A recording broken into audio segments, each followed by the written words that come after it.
In the last video, we saw Sejun and his group facing the frogs that have infested Lake Zenka near Theo's village. The frogs attacked them in huge numbers, but they were no match for the strength and skills of the dwellers of the 99th floor. While Sejun fought the frogs, Theo was chilling in the mansion, resting on soft beds and eating delicious food. As he took a stroll around the mansion, he found Ayana lecturing Hegel because he couldn't even confirm the number of frogs in the lake. Theo joined the conversation and tried to rile Hegel up even further, and he decided to leave to investigate the lake at once. Meanwhile, Theo noticed that Ayana was looking really tired, and she told him that she could not sleep because of her stress and insomnia. So Theo just picked her up and put her in his hood, where surprisingly, Ayana quickly fell asleep. After that, Theo found that the entire village had started considering him a hero, and they wanted to learn how to be a wandering merchant from him. He shoots them down because he doesn't want to be bothered, but then the most bothersome cat in the village comes to see him. It is Meryl, Theo's old flame, who is acting like a total gold digger now that he is rich. He is uncomfortable with her advances, and then even Ayana wakes up, saying that she has heard a lot about her. Meryl slaps her away, calling her a dirty rat, and then starts acting like she was scared.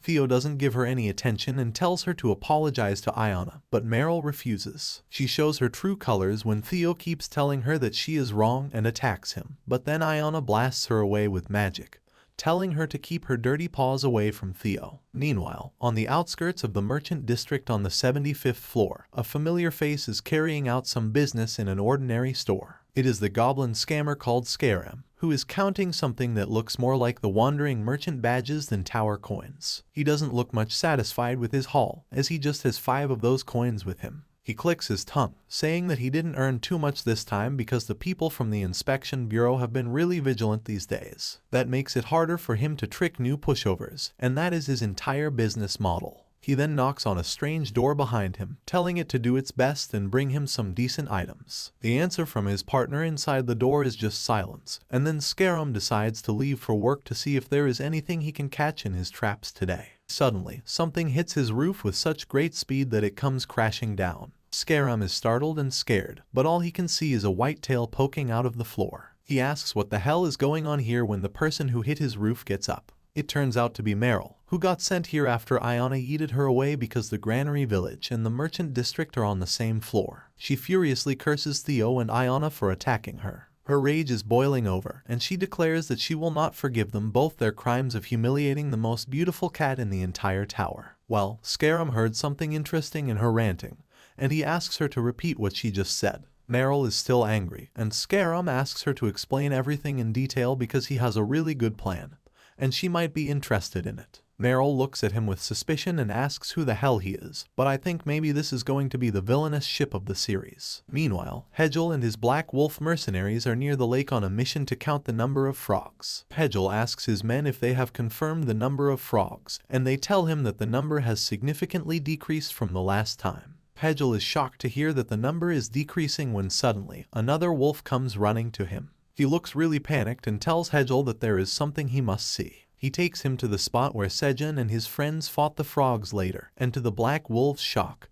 there are hundreds of dead frogs just scattered around everywhere. Hegel can't make heads or tails out of what he sees, and he asks how the frogs can die by themselves. Another wolf points at the smoke coming from beyond the hills, and Hegel grows curious about it now. He thinks that he should go ahead and check out whoever is there, and it is obviously none other than Sejun and his group. They are surrounded by the dead frogs, and they are eating pineapple to quench their hunger. They are all exhausted after fighting for a long period of time, and Sejun checks the status window to learn that they have killed over 1,000 frogs, but about half of them are still left. He sighs, saying that they were after them without food or rest, and now all 3 of them are exhausted. Hewing says that he is really hungry and it is hard for him to bear it, while the Black Rabbit complains that now that the frogs have realized they are being hunted, they have started to run away. He says that it is too difficult to chase them, and they can't do anything from the ground. Sejun understands the situation, and then he turns to Queuing, asking if he wants to eat more pineapple. However, the bear cub has had enough of eating fruits, and he starts crying, saying that he wants to eat meat. Sejun tries to comfort the sad Queuing, saying that he is grown up now, so fruits don't fill his belly anymore. He says that he will go to the lake and catch some fish for everyone,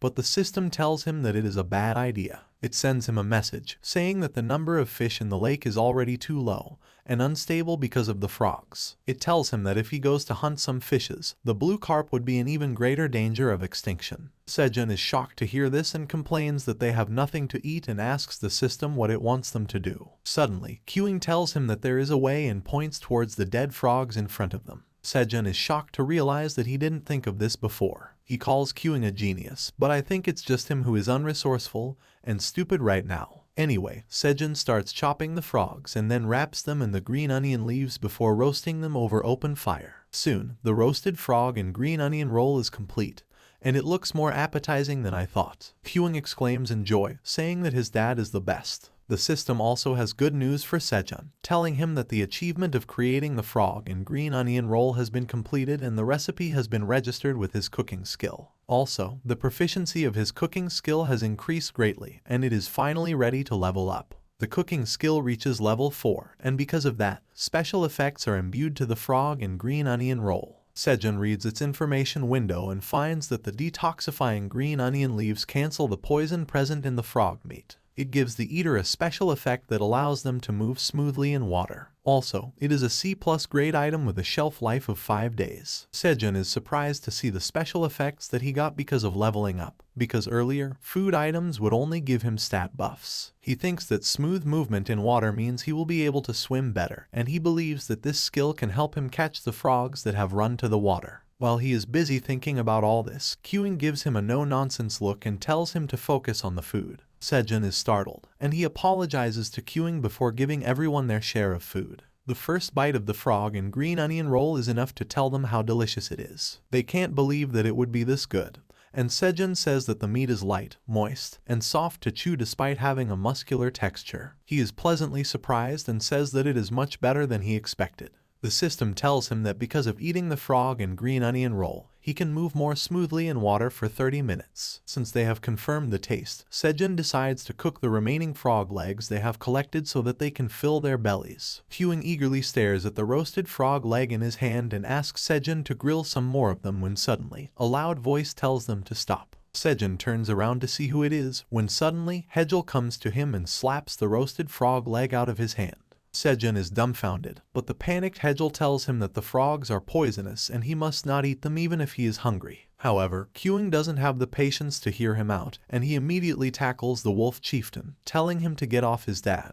Hejul is slammed against a tree, and Kyung returns to his huge form with his weapon in his hand. He menacingly tells the black wolf that he made a mistake by interrupting his dad when he was eating. He says that he will beat him up, and now Hejul is scared because he never thought he would have to face a fearsome crimson bear. He begins to crouch, but before anyone can attack the other, Sejun gets in between them and tells Kyung to calm down. He explains that the black wolf is not their enemy, and he only threw away the meat because he was worried about them getting poisoned by the frog's meat. Kyung understands it now, and in the meantime, Hejul notices the dragon tattoo on Sejun's arm. He suddenly falls to his knees and loudly apologizes to Sejun for not recognizing someone as great as him and acting rashly. He introduces himself to Sejun and then greets him as the Great Black Dragon. Sejun is surprised and asks Hejul if he knows him. On the other hand, Theo is in the mansion, and his ears twitch as he senses something. Iona is lying on her belly in a totally sus position, and as she wakes up, she asks Theo what is wrong.